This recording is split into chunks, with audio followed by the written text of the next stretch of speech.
quelle est l'origine de la vaccine, hein? C'était la vaccine de la variole. Hein? Alors on en est loin. Moi je parle souvent de vaccin poison et de soupe de poison, un vilain jeu de mots. Je constate que je ne suis pas du tout excessif en disant cela. Oui, on pourrait parler de bouillabaisse, mais autant de la bouillabaisse c'est bon, autant là c'est... Voilà. C'est tout et n'importe quoi. Je voudrais juste apporter une petite note, c'est que, pas de tout le monde, et loin de tout le monde, mais il y a encore des choses qui sont vraiment secrètes. Et 2 médecins aux États-Unis ont payé de leur vie au mois de juin-juillet 2015, hein, donc tout récemment. Ils ont découvert qu'il y avait des produits dans... Alors, on a sur nos sites, on a des explications sur tout cela, c'est trop long.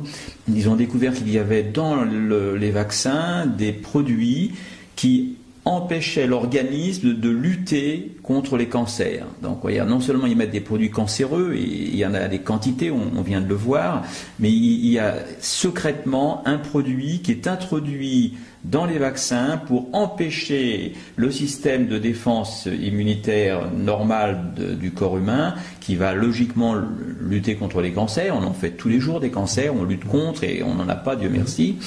Mais en mettant ce produit, on empêche l'organisme de le faire, ce qui facilite donc la prolifération des cancers. Ces 2 médecins ont été retrouvés morts au moment où ils devaient faire cette publication. Et depuis juin 2015, on en a une 50aine de médecins qui veulent dénoncer la composition des vaccins et notamment ce problème. On en a une 50aine de disparus, de suicidés, d'accidents de voiture ou de carrément assassinés, puisque tout dernièrement, ces jours-ci, un médecin a été retrouvé assassiné avec toute sa famille. Voilà. Que des médecins qui veulent remettre à plat ce problème des vaccins. Alors docteur, j'espère qu'on va se retrouver prochainement et que vous n'avez pas des tendances suicidaires. Non, et je suis protégé. Merci. Théorie, hypothétiquement, vous avez une maladie infectieuse, on cherche un vaccin, c'est bien, c'est logique. On fait des études, on trouve le vaccin, on étudie la toxicité éventuelle, la tolérance du vaccin, et puis ensuite, la commercialisation est engagée. Voilà, on pourrait expliquer, on pourrait dire c'est une valse à 3 temps ou à 4 temps. Et le problème, c'est que ça n'est pas si simple que ça, et on est plus près d'une valse à 1000 temps que d'une valse à 3 ou 4 temps.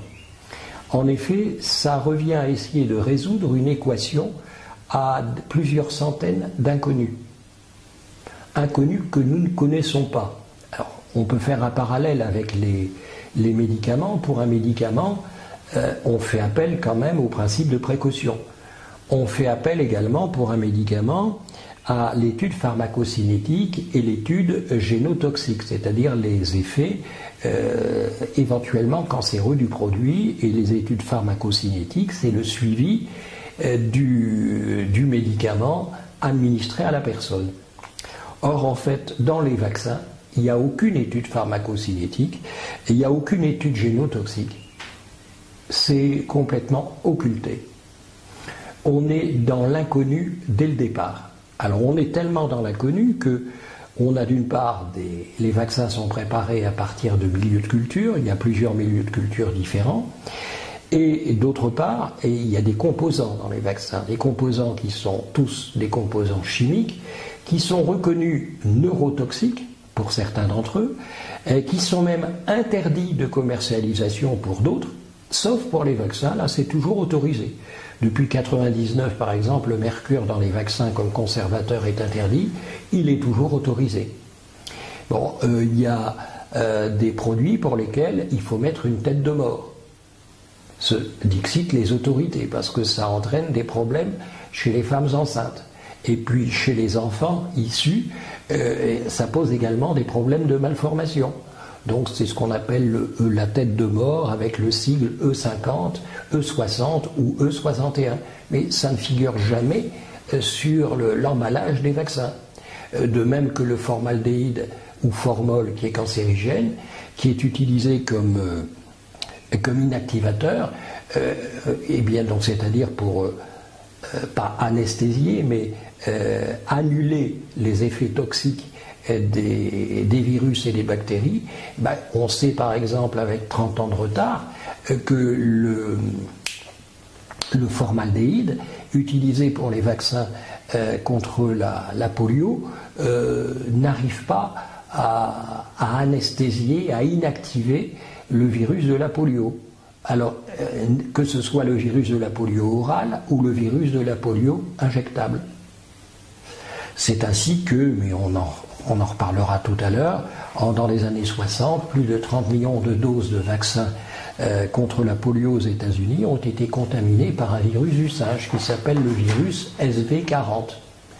Il y avait déjà une trentaine d'autres virus qui avaient été découverts contaminant des cultures vaccinales. Ça, c'est le virus 40, SV40, c'est le 40e qui a été découvert. Une obscure laborantine qui travaillait là-dessus aux États-Unis a eu la malencontreuse idée d'administrer ce virus SV40 à des hamsters qui sont tous morts d'un cancer du cerveau. Immédiatement, l'OMS est intervenue. On a demandé à cette laborantine de la fermer, si vous me permettez l'expression. D'ailleurs, elle a dû tellement la fermer qu'elle a été licenciée. Et puis, un haut responsable de l'OMS a été dit « Rassurez-vous, braves gens, c'est cancérigène pour l'animal, mais pas du tout pour l'homme ». Or, avec 40 ans de recul, eh bien, on sait ce qu'il en est. Monsieur Thibon Cornillo, d'ailleurs, reproduit la même erreur. C'était le conseiller technique de Bernard Kouchner, qui, en 98, lors d'un débat public sur les OGM, a dû reconnaître que 650 millions de personnes étaient porteurs dans le monde de fragments de ce virus SV40. Et il reproduit la même erreur en disant c'est cancérigène pour l'animal, mais c'est pas cancérigène pour l'homme.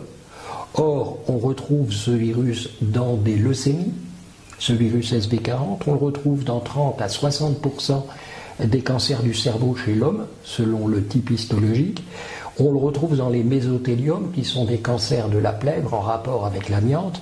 Or, l'exposition à l'amiante est retrouvée dans la moitié des cas, et lorsqu'on en fait la recherche, eh bien ce virus SV40 est retrouvé 6 fois sur 10. Donc on préfère ne pas en faire la recherche, comme ça on ne fait pas de lien.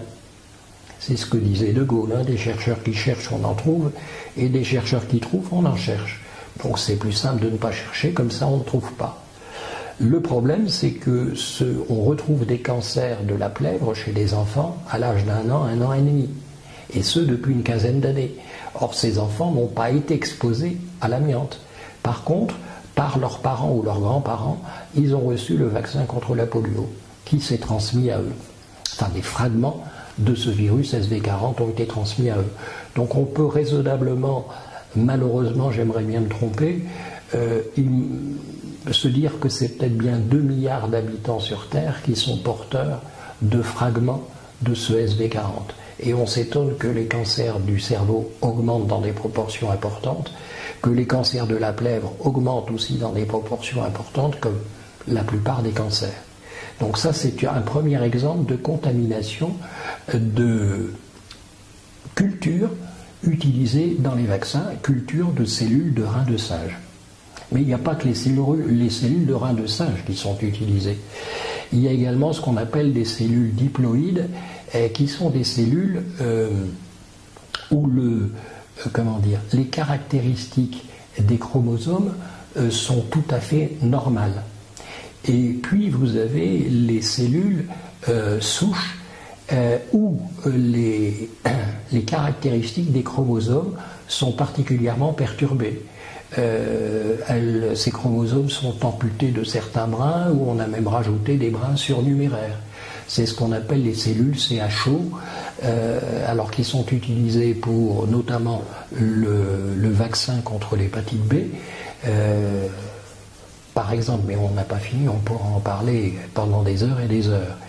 Alors, ces cellules CHO, ou VERO également, elles donc comportent des caractéristiques de cancer. Ce sont des cellules qui vivent éternellement. Donc les virus se développent, il n'y a pas de problème. On peut faire autant de vaccins que l'on veut avec ça. C'est très économique pour les laboratoires. Ça l'est un peu moins pour l'homme, puisqu'on injecte des éléments cancéreux dedans. Et comme si ça n'était pas suffisant, on découvre des molécules, des portions de molécules d'ARN ou d'ADN dans différents types de vaccins. Que ce soit l'Inforix, que ce soit le vaccin hépatite B, que ce soit le vaccin contre le cancer du col. Parce qu'ils ont besoin d'ADN. Je ne sais pas si c'est le mythe de l'homme qui peut vivre éternellement ou pas, mais voilà un peu où on en arrive.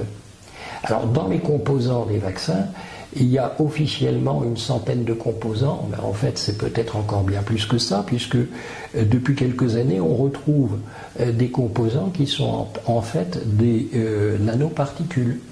Donc il y a du mercure, il y a de l'aluminium, etc. Et il n'y a eu aucune autorisation mise sur le marché qui a été demandée pour ces nouveaux vaccins avec ces nouveaux composants.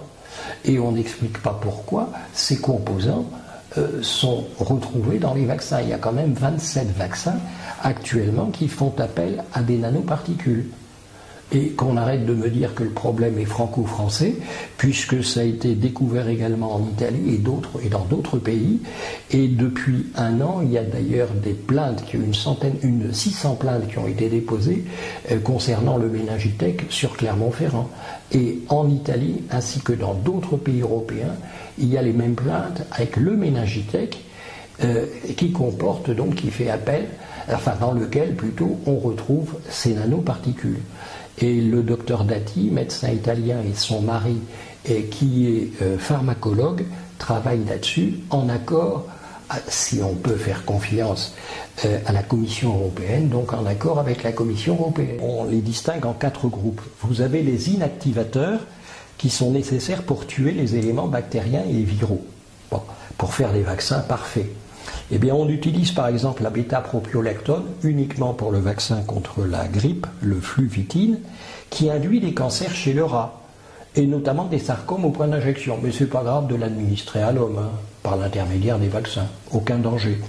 Vous avez également le formaldéhyde, ou formol, qui est cancérigène classé catégorie 1 par le Centre international de recherche sur le cancer. Mais ça n'empêche pas nos autorités à utiliser le formaldéhyde, qui est, il faut le savoir, susceptible de modifier la structure des sites antigéniques reconnus par le système immunitaire. C'est donc la porte ouverte, avec les vaccins antipolio notamment, à des résistances, à des phénomènes de commutation, mais on y reviendra ultérieurement.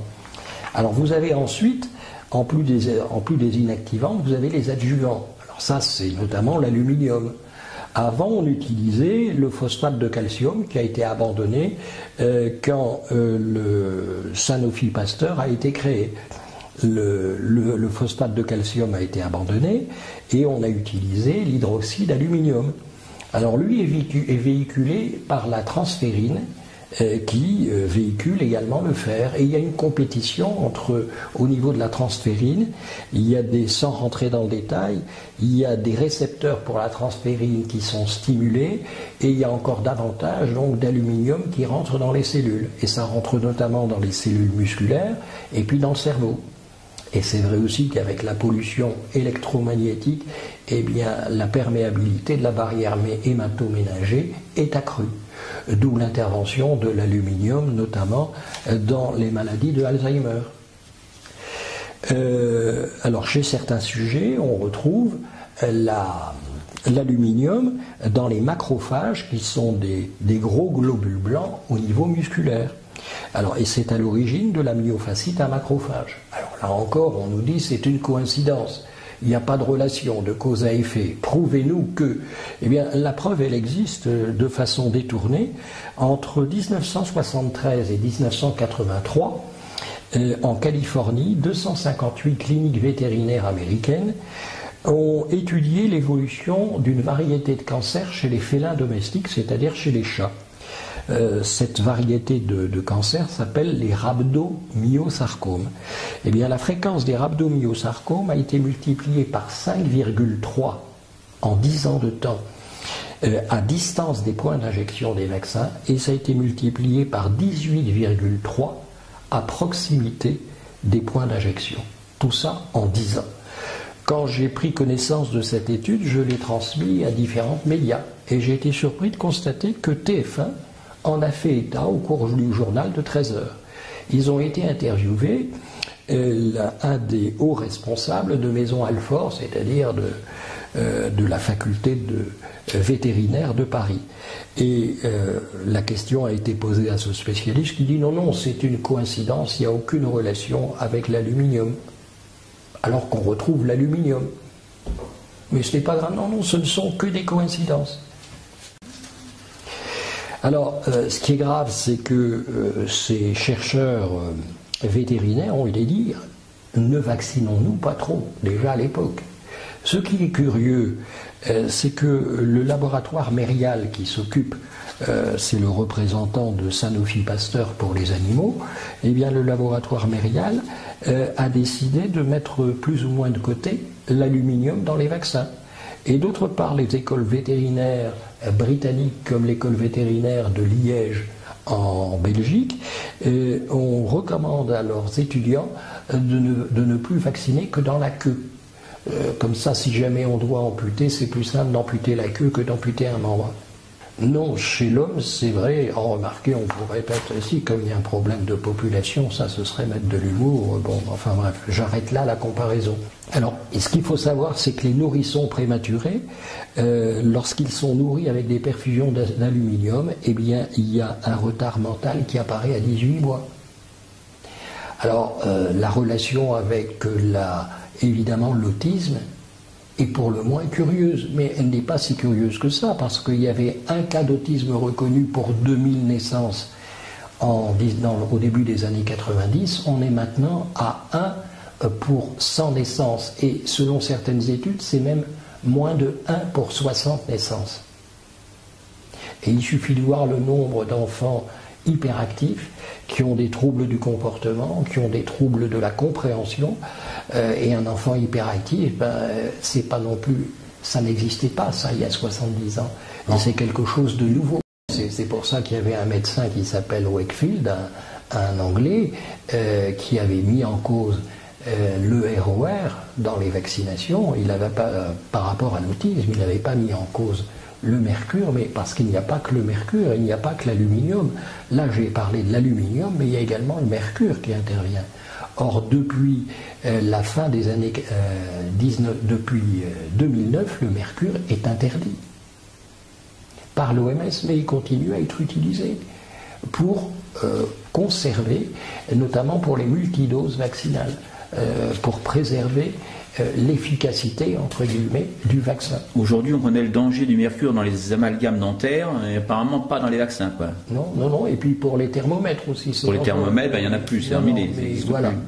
Mais pour l'être humain, non, ça n'a aucune espèce. Pour injecter, bon, on met dans un thermomètre, c'est dangereux, mais injecter à un bébé de 6 mois, ça, c'est pas grave. Alors, il n'y a pas que cet aluminium qui est retrouvé pour les vaccins Inforix, pour les vaccins hépatite B, alors. Je fais une petite parenthèse, vaccin hépatite B il y a 20 ans, c'était 1350 microgrammes d'hydroxyde d'aluminium par dose, par vaccin. On a réduit, on est passé à 600. Pourquoi est-on passé à 600 microgrammes? Il doit y avoir une toxicité, on a dû découvrir une certaine toxicité. Or, dans le vaccin, par exemple, contre la méningite, il y a encore entre 350 et 570 microgrammes d'hydroxyde d'aluminium. Or, on sait qu'à partir de 30-40 microgrammes, l'aluminium rentre dans le cerveau. Bien, écoutez, déjà, on a vu qu'ils mettent du Twin 80, on dirait peut-être un mot tout à l'heure. Le Twin 80 est utilisé en pharmacothérapie, avec les médicaments, pour favoriser dans le traitement du cerveau, cette fois-ci, quand on veut faire passer des médicaments dans le cerveau, on utilise ça pour faire franchir cette barrière, et on s'étonne qu'ils en mettent dans les vaccins, parce quel intérêt pour les bébés de faire passer l'aluminium et le mercure dans le cerveau? Mais on peut se poser la question, parce que le Twin 80 est utilisé, on sait que ce Twin 80, comment vous dire, ce Twin 80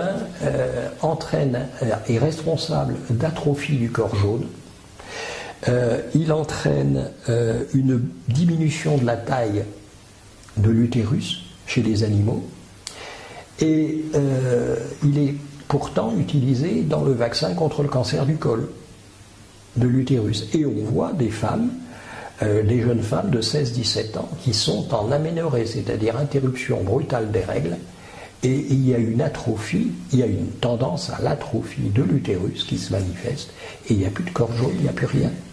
Alors, donc on les stérilise, et on les met en état de ménopause. Est-ce que c'est pas est-ce que c'est pas le but finalement? Parce que il rajoute. Je ne veux pas rentrer là-dedans. Mais c'est quand même curieux ils mettent du borax de sodium en plus, qui est un des composants de la morora et qui est utilisé en médecine vétérinaire pour stériliser les animaux. Pourquoi on met ça chez les jeunes filles, soi-disant contre le cancer du col de l'utérus? Mais je crois qu'on a perdu tout bon sens. Il est marqué pour la réglementation européenne prévoit que les emballages avec du borax, donc le borate de soude, doivent porter le logo à tête de mort, avec les mentions R60 peut altérer la fertilité et R61 risque d'effets néfastes pour l'enfant au cours de la grossesse. Donc c'est bien connu.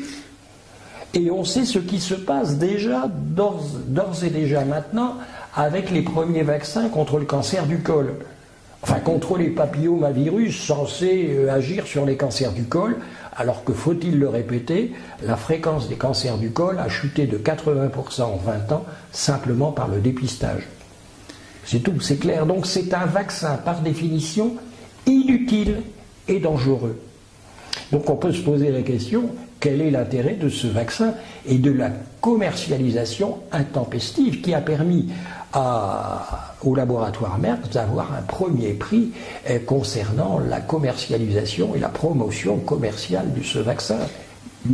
Et on a joué sur quoi? Sur la peur, comme d'habitude. C'est la culpabilité et la peur. Et ce que nous, on essaye de ne pas faire, c'est tout l'inverse. On essaie d'informer, de former les gens. Mais revenons, ça c'est personnel, je sais que vous ne voulez pas rentrer dans ce débat, mais si on ajoute ces produits, alors qu'on sait très bien à quoi ils servent, c'est-à-dire à stériliser, à tuer, à faire le cancer, etc., et qu'ils n'ont aucun intérêt contre le cancer du col de l'utérus, puisque c'est officiellement le but, c'est qu'il y a quand même d'autres raisons, il faut se poser des questions, et moi, je ne vais pas chercher à y répondre, mais je pense qu'en posant les questions, on a la réponse. Revenons sur l'aluminium une seconde. L'aluminium, je connais bien le sujet, tout le monde sait aujourd'hui qu'il ne faut pas utiliser un déodorant, un produit antitranspirant avec de l'aluminium. Tout le monde le sait, c'est écrit sur les flacons. C'est tellement vrai que j'ai été le premier à faire ce genre de démarche et à vendre des produits sans aluminium. Aujourd'hui, on ne peut plus vendre un produit comme ça sans aluminium. J'en profite pour dire attention, le sel d'Alain contient de l'aluminium naturel, c'est aussi dangereux, c'est une tricherie, il ne faut pas prendre d'aluminium qui a du sel d'Alain ou pas. Simplement, on s'est aperçu que l'aluminium traversait au niveau de l'aisselle, au niveau des femmes, et on retrouvait de l'aluminium au niveau du cancer du sein. Donc tout le monde le sait ça. Mais par contre, ça n'empêche pas de le mettre dans les vaccins, dans les petits bébés. Mais là, par la question que vous soulevez, vous donnez la réponse. Quelle est la déontologie, quel est le niveau de conscience de nos hommes politiques et de nos chercheurs? On le connaît, ça, les hommes politiques, on le connaît. Les chercheurs, c'est plus délicat, mais les hommes politiques, on les connaît. C'est la collusion et la corruption et les intérêts bassement mercantiles. Ça, on l'a démontré dans les dernières vidéos. C'est tout.